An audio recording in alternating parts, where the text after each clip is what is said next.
The wind slicing across the manicured lawns of Harmony Grove Estates wasn't just cold. It was biting, the kind that made every blade of grass stand at perfect 2.75-inch attention, like it was terrified of a violation notice. My grandmother, Ruth Chapman, would have hated this weather. She would have called it a nuisance, something to be scolded in that sharp way she had until it behaved. But Ruth was inside a mahogany box now. 81 years of quiet, defiant silence, and the weather was doing whatever it pleased. I stood apart from the small crowd gathered at the community center pavilion, hugging my coat tighter, feeling like an outsider in the very neighborhood she'd called home for 40 years. The HOA had turned the memorial into another one of their perfectly staged events. White folding chairs lined up like soldiers, a podium draped in the official Harmony Grove banner, even a refreshment table with approved herbal tea and finger sandwiches. No black balloons, no loud sobs, just polite murmurs and the faint click of cameras from neighbors documenting everything for the monthly newsletter. Funerals here were supposed to be orderly, just like everything else under the HOA charter. But the silence felt wrong, heavy like the calm before a fine was issued. I watched them from under the brim of my hat. At the center of that vacuum where grief should have roared was my father Gavin and his wife Maris. Now the undisputed HOA president everyone called Karen behind her back. Gavin stood rigid, hands clasped, staring at the horizon like he was calculating property values instead of mourning his mother. Maris was a statue of performative elegance in her cream cashmere and pearl necklace, veiled just sheer enough to prove she wasn't crying. She held Gavin's arm like a leash. The HOA chaplain droned on about community harmony and eternal rest, words that landed as hollow as the fines Ruth used to rack up for her non-compliant rose bushes. I edged closer, boots crunching on the frost-hardened path. As everyone bowed their heads, Maris leaned in, voice thin and sharp on the wind. Just the right timing. Everything is ours now. The house, the equity, the whole lot once those liens clear. My stomach lurched. Gavin gave the tiniest nod, then checked his watch. They weren't mourning. They were clocking a transaction. Scarlett. The voice was gravel low, urgent. I spun. Miles Harrington, Ruth's lawyer, stood half-hidden by the oak at the edge of the pavilion. He looked like he'd aged a decade since I last saw him. Skin gray, eyes darting like he expected an ambush. Keep your voice down. Don't look at them. Ruth didn't die naturally. The doctor signed whatever Maris put in front of him. I froze. Mr. Harrington. She was 81. Heart condition. She knew it was coming. He hissed, gripping my elbow. 3 days before, she came to me. Do not tell Gavin. Do not tell your brother Owen. He's too soft, he'll fold. You're the only one I trust. He shoved a plain white card into my hand. An address in the old industrial park outside the gates. No name, no logo. Wait until the reception ends.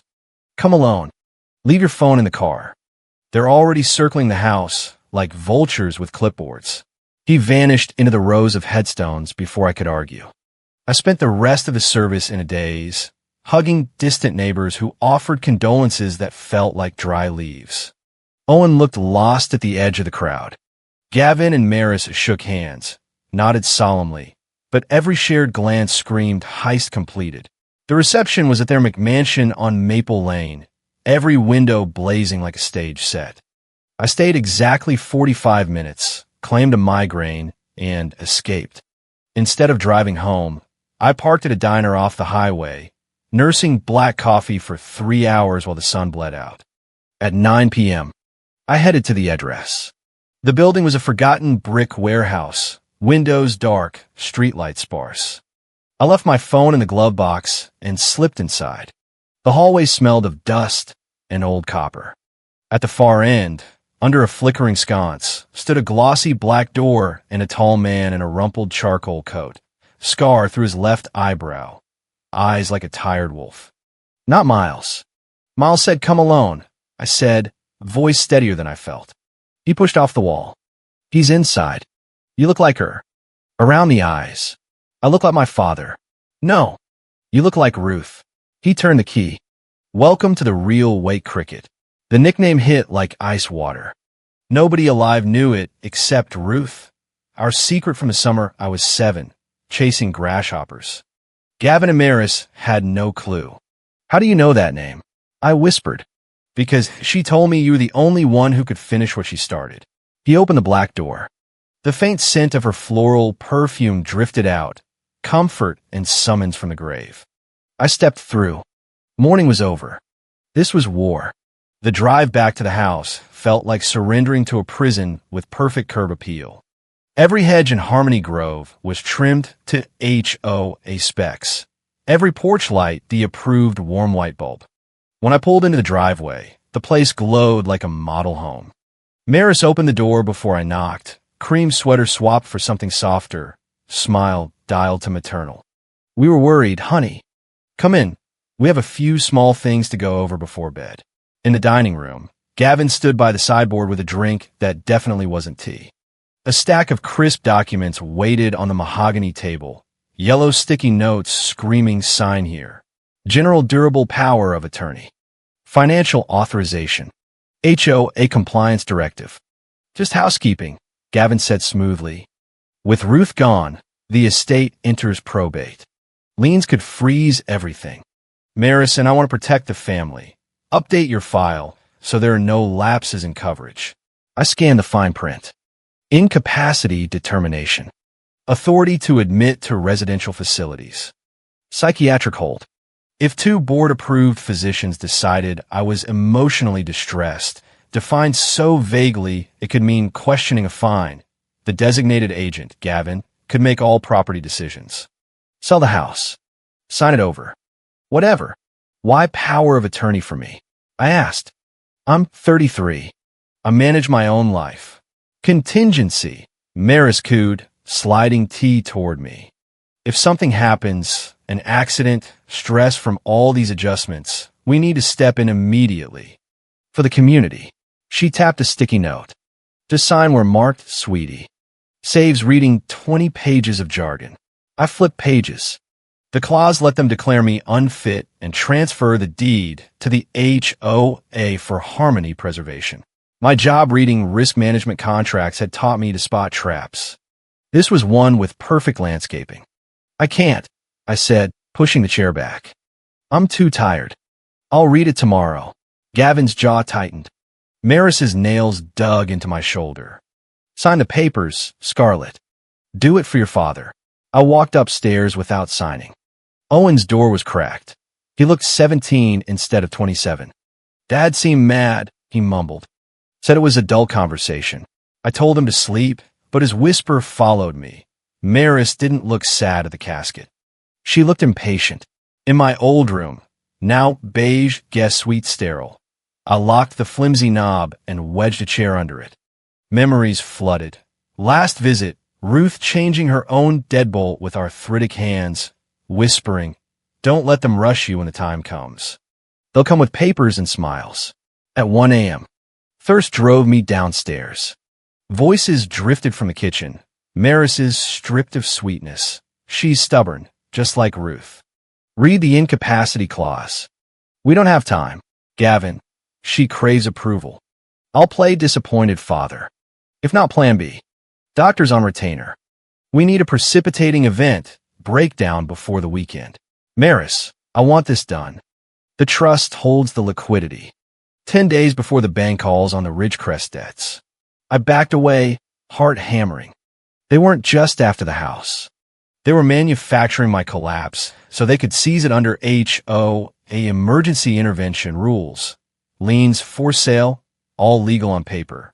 Plan B was a negotiation. It was neighborhood-sanctioned theft. Back in my room, I dragged the chair tighter and powered on the burner phone the investigator had given me. One message. I'm here.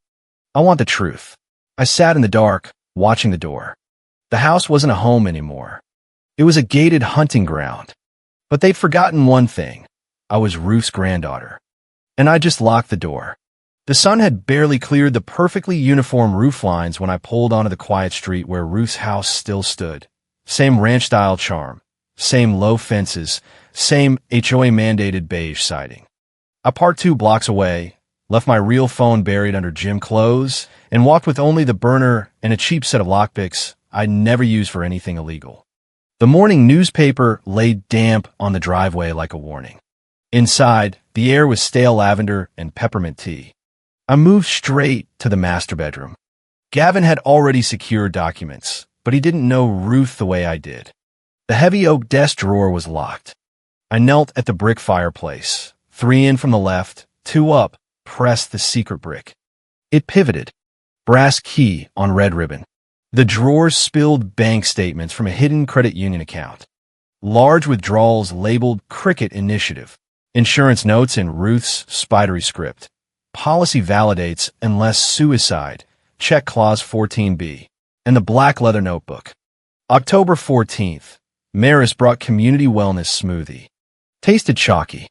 Vision blurred. Lost time. November 2nd. Gavin and Maris for dinner. Tea smelled wrong. Poured into Fern. Fern died. 3 weeks ago. They're impatient. Debts due. White powder on water glass. Collected sample B. A small vial rolled inside reading glasses. Crystalline powder. Tape labeled kitchen. November 12th. And the envelope. Scarlet. If you're reading this, do not drink anything you didn't pour. Gavin is weak. Maris has pharmacology background she hides. They need the house equity for Ridgecrest debts. I recorded them. Voice recorder in the lake photo on the mantle.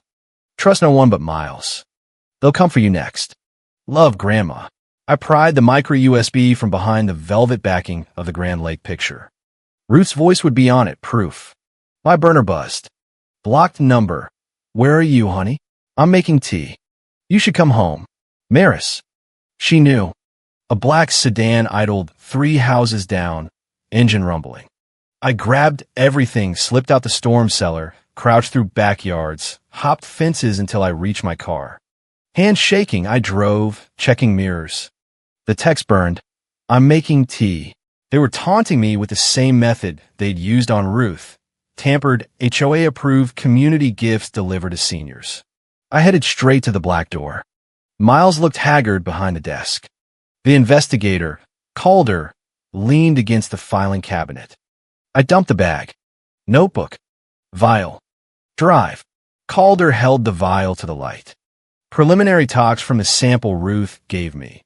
Digitalis derivative and beta blocker. Mimics heart attack in an 81-year-old. Clean kill under HO in natural causes narrative. He played the USB. Ruth's weak voice. November 10th. Maris brought soup. Tasted like metal. Chest heavy. Arm numb. She smiled when she gave it. Miles tapped a thick file. The Cricket Trust. Ruth created it 3 years ago. Trigger clause. If death ruled suspicious or formal investigation into care, assets freeze 5 years. Sole trustee. During freeze, trustee uses funds for legal fees and investigations. Gavin expects standard probate. He controls as executor. But Ruth moved everything liquid into this. If bad actor clause activates, he gets nothing. And here's the kicker. He's not biological. Adopted it too. The trust has a bloodline provision. Non-blood heirs cut out completely on misconduct. I stared. That's why they're rushing the papers. If I sign PO, Gavin acts as me, resigns me as trustee, dismantles everything before it triggers. Calder nodded. They owe $2 million to private lenders. No polite collections, mechanics with brake line cutters. Maris knows Ruth was hiding money. Desperate. Miles leaned forward. We have the sample, the recording. But court needs more. 2 days before she died, Calder coated her medicine cabinet seals and spice jars with invisible UV reactive varnish. Yesterday at the reception, posing as caterer, he checked your father's kitchen with a blacklight. Varnish traces on the blender handle Maris uses for her special smoothies. Prove she stole the meds. Not murder yet, but weapon in hand.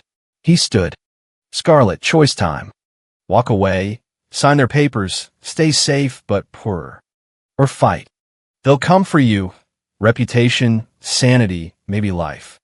This isn't a legal battle. It's war. I looked at the black door. Safety beyond it. Or the fight.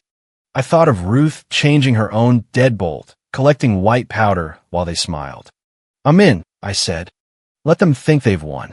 Then we spring the trap. I drove back with new steel. Maris waited in the kitchen, arranging flowers, movements jagged. "You were gone a long time." Stationary line was long. I lied. She stepped closer. "I saw Lincoln down the street." "Who was that?" I kept my face blank. "Neighbor maybe." "Don't lie." I ran background on that washed-up investigator called her. "Plants evidence for fees." "He's isolating you, Scarlett. You're spiraling, just like your mother." Low blow. My mother died of cancer. Maris knew. She wanted me reactive for the HOA mental health protocol. I found Owen in the garage. "We need to talk." "Not here." We walked to the mailbox. "It's criminal. Gavin's broke.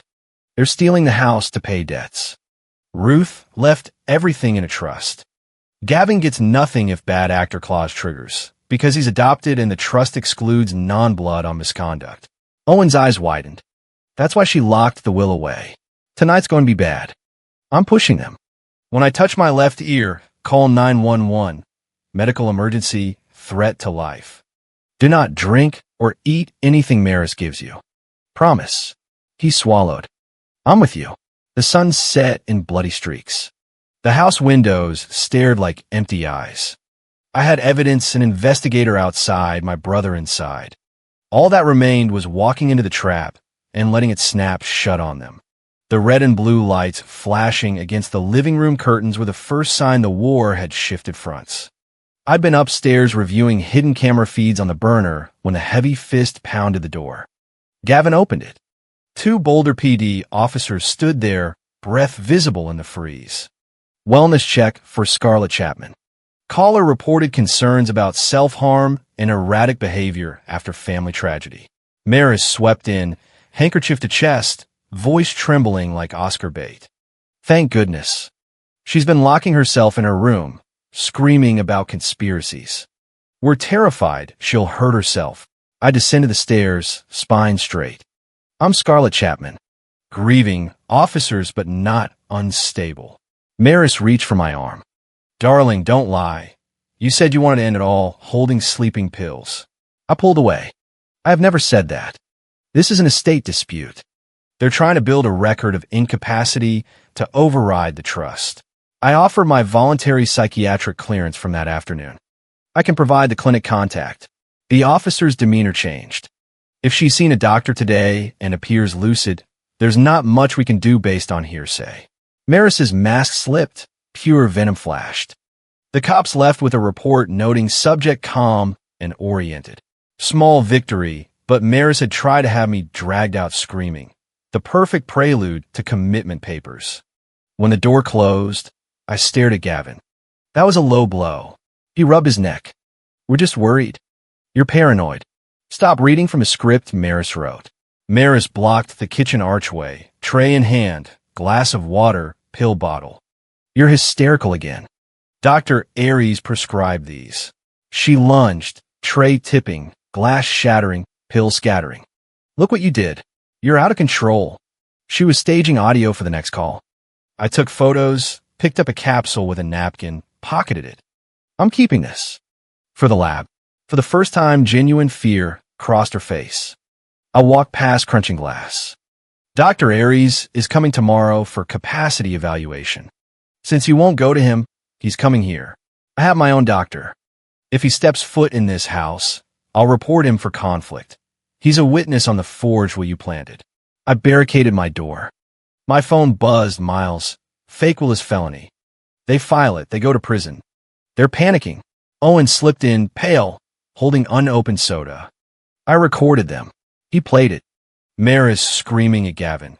"If she walks into that bank tomorrow, the deal collapses. I'm finishing this tonight. Cocktail in the milk. She'll be out by dessert." We tell neighbors she fainted from stress. Aries takes her.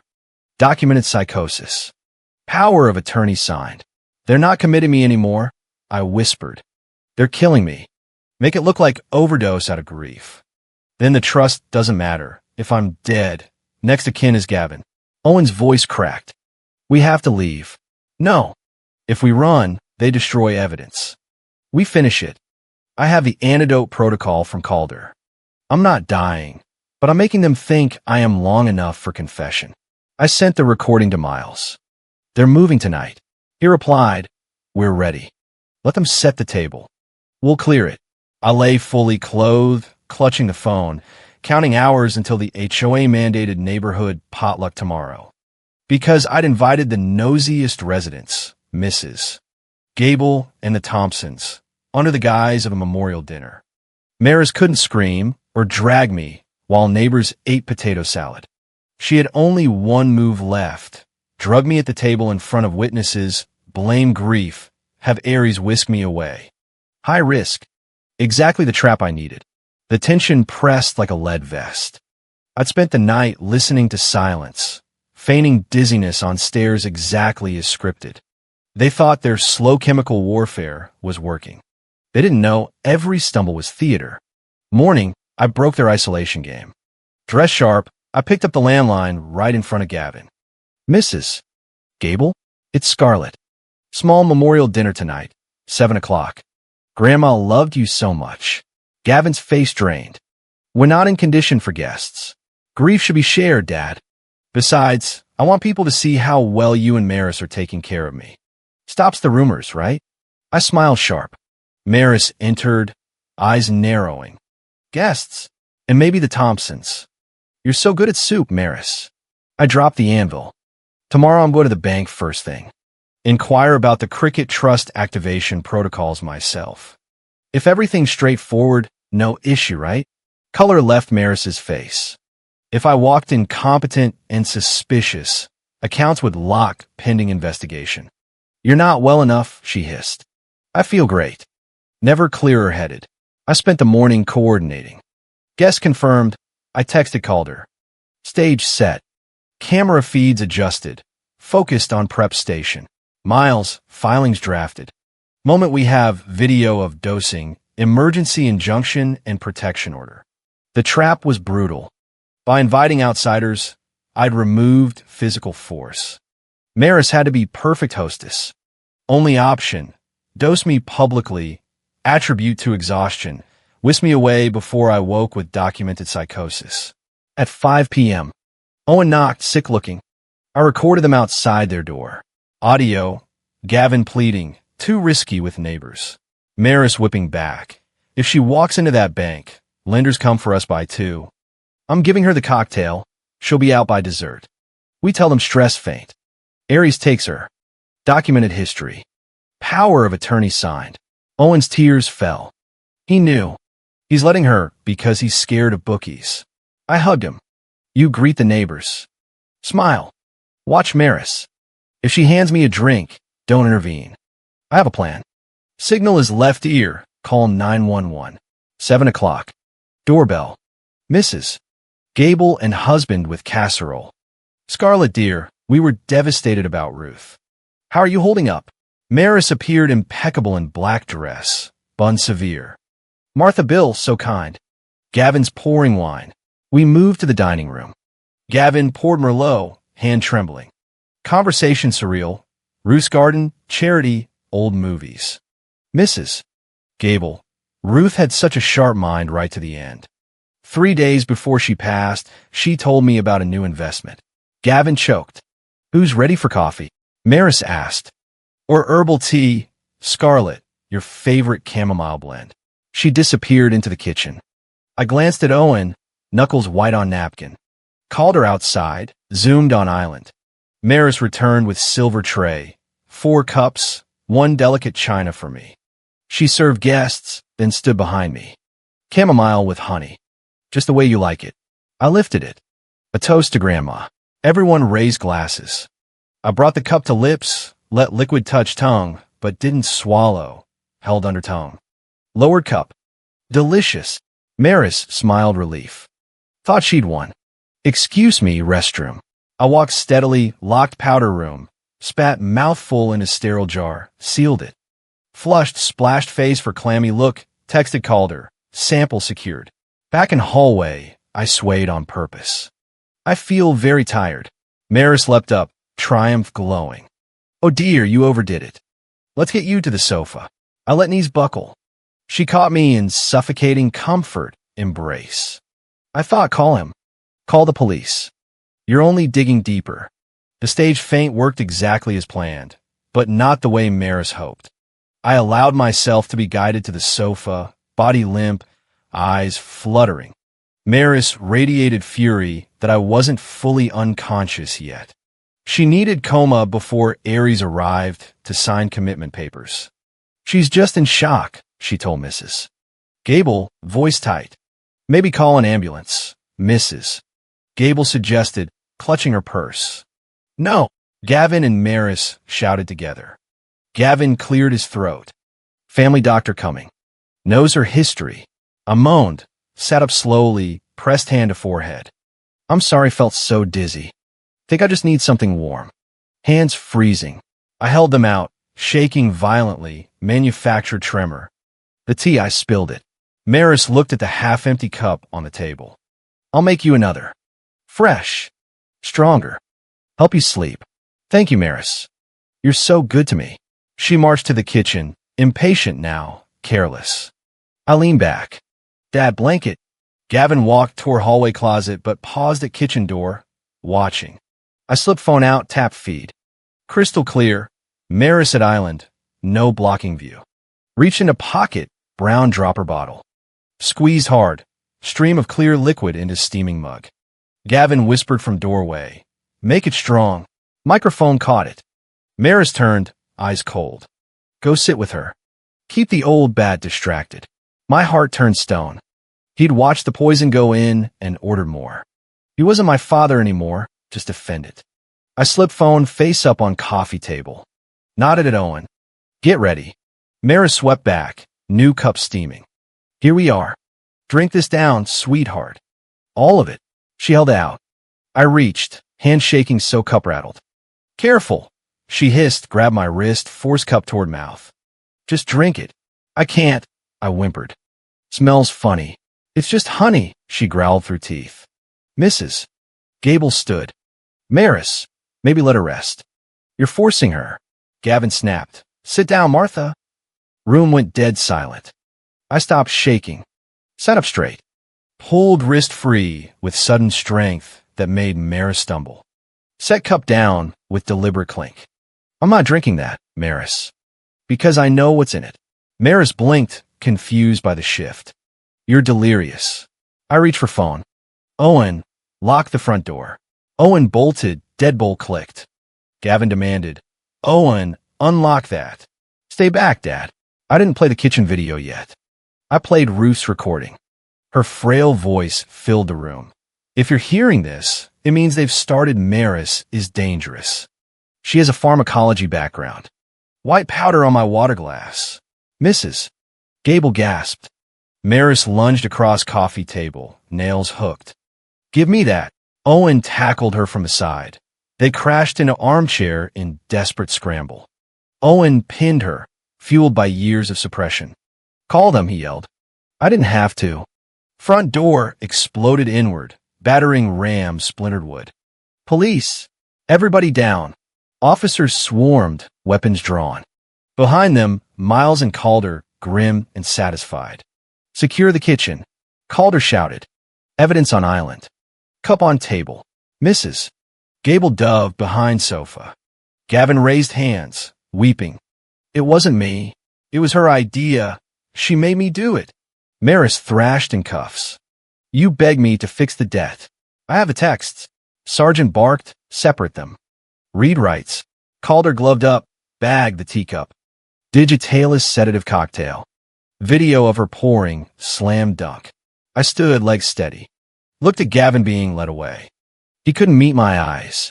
Miles put hand on my shoulder. You all right? I'm alive. That's what matters. 2 hours technicians photograph kitchen, pantry, broken glass from night before. Mrs. Gable gave statement, still shaking. When house finally quiet, stripped of monsters, Miles gathered Owen and me in kitchen. One last thing. He opened briefcase, pulled document. The trust. But also finances. Gavin thought he was killing for millions. Ruth liquidated main account 6 months ago. Bought non-refundable annuity in your names. Modest stipend for life. Bulk of estate. Land, house. She donated to State Wildlife Preserve Day before she died. This house now belongs to Cricket Trust. Safe harbor for you and Owen. I started laughing, chuckled to sob. He killed her for nothing. Murdered for an empty bank account. Greed makes people blind, Miles said. Ruth knew that. I walked outside. Night air cold but clean, no lavender, no bitter almonds. Smelled of snow and pine. Drove to Ruth's house. Owen followed. Stood on porch, brass key in hand. This was mine now. I turned the lock.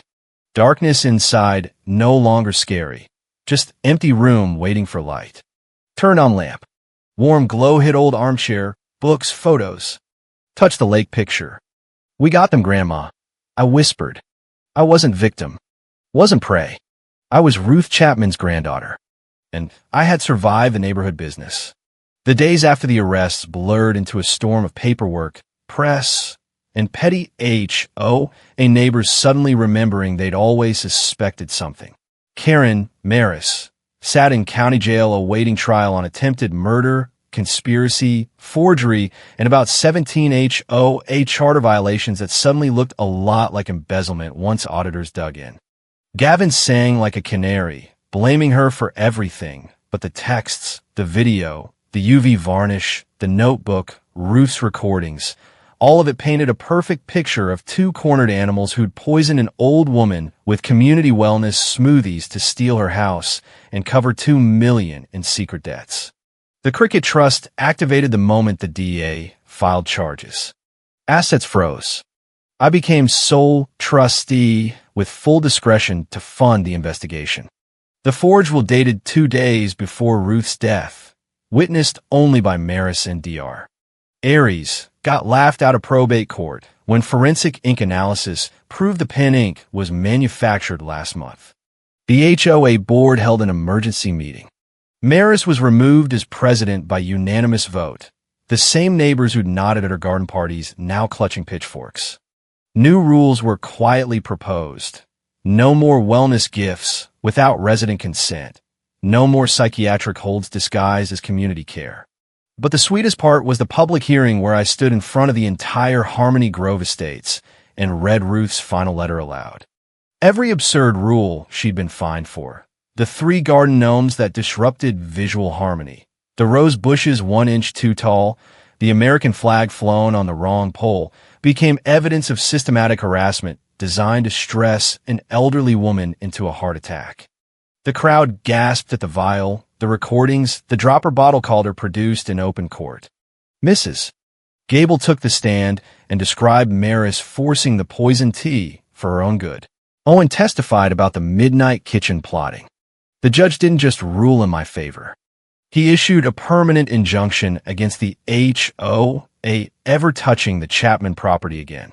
All outstanding fines against Ruth, $23,000, were vacated. The wildlife preserve donation stood. The land around Ruth's house became protected open space. Forever safe from the Ridgecrest development, Gavin had secretly pitched to lenders. Owen and I moved into the house together. We kept the deadbolt Ruth installed herself.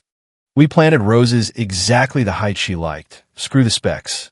And every evening we sat on the porch with unapproved herbal tea, the kind we poured ourselves, and laughed about the time the mighty HOA Karen tried to steal an inheritance with a clipboard and a smile. Sometimes neighbors still whisper when I drive past the community center. That's the girl who took down the president. Some call it a scandal. I call it justice, served with a side of dark humor. Because the same people who once nodded at Maris's for the good of the community speeches now cross the street when they see me, afraid I might ask why their lawn is suddenly 0.2 inches too long. Ruth taught me the best revenge isn't loud. It's patient. It's smart. It's waiting until they hand you the cup, then handing the evidence to the police while the whole neighborhood watches. Thank you for listening to this story. I'd love to know where you're tuning in from. So drop a comment below with your location and let's share thoughts on this neighborhood nightmare. Don't forget to subscribe, like, and hit the notification bell so more people hear how one woman finally beat the HOA machine.